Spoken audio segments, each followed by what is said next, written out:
Thank you very much, Mr. Chair, and I would like to thank the committee for inviting us all in today so we can present these amendments. And also, I'd like to thank Chairman Cole and Speaker Johnson and the rest of the House leadership for trying to bring the appropriation bills to the floor much earlier this year than last. I submitted one amendment to the fiscal year 2025 Military Construction, Veterans Affairs, and Related Agencies Appropriations Act. My amendment, number 63, would prohibit funds made available by this act from being used for certain types of assisted reproductive technologies by the Department of Veterans Affairs to ensure additional guardrails are put in place.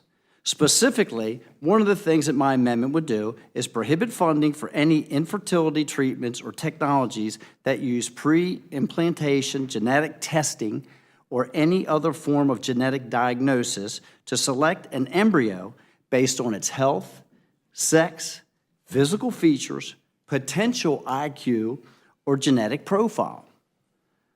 We have to ask ourselves, do you believe that life begins at conception?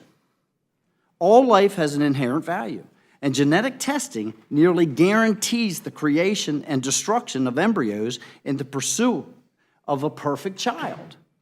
An embryo, fertilized egg, or blastocyst, no matter how small, is a unique individual with its own DNA. My amendment would also prohibit funds for assisted reproductive technology that places a fertilized egg, a blastocyst, or an embryo in a non-human alternative gestation environment, such as an artificial womb or another form of complete ectogenesis. Earlier this year, the VA expanded IVF to same-sex and non-married couples. There is no question that children do best when raised by a father and a mother. Taxpayer dollars should not go to couples that before their service couldn't produce a child anyway.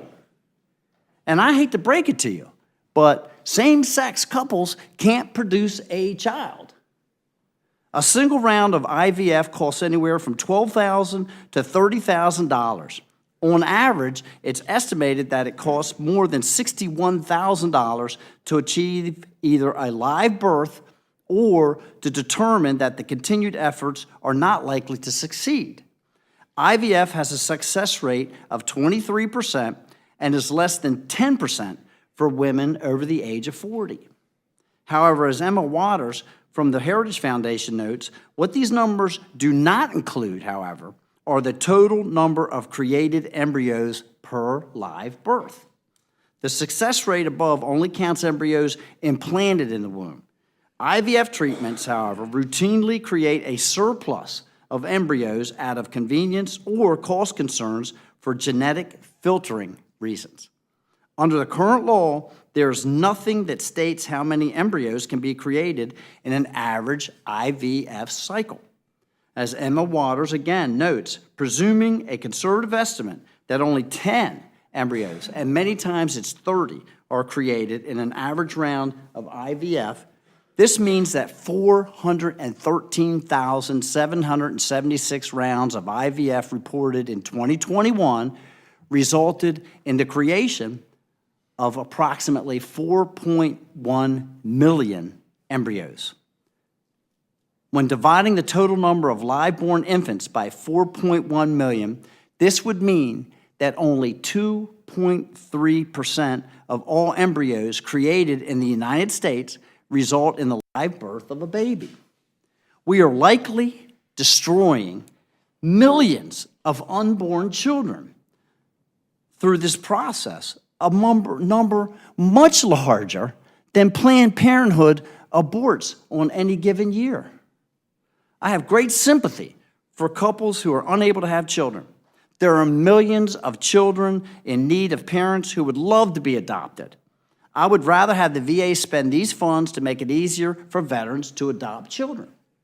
I also believe that the VA and the rest of the federal government should increase research funding aimed at reducing human infertility. Americans are delaying marriage and having children later, which leads to infertility. We also have a chronic disease crisis that makes having children more difficult. I think we should focus our attention on reducing obesity, treating polycystic ovary syndrome, treating autoimmune diseases, as we know these conditions harm fertility. It would make more sense to get the root problem of our infertility crisis as opposed to pretending that IVF is a magic bullet without any downsides. The moral questions that surround the creation, the storage, and the destruction of these embryos are just beginning to be asked, and they certainly haven't been answered. Thank you, Mr. Chairman, and I yield back.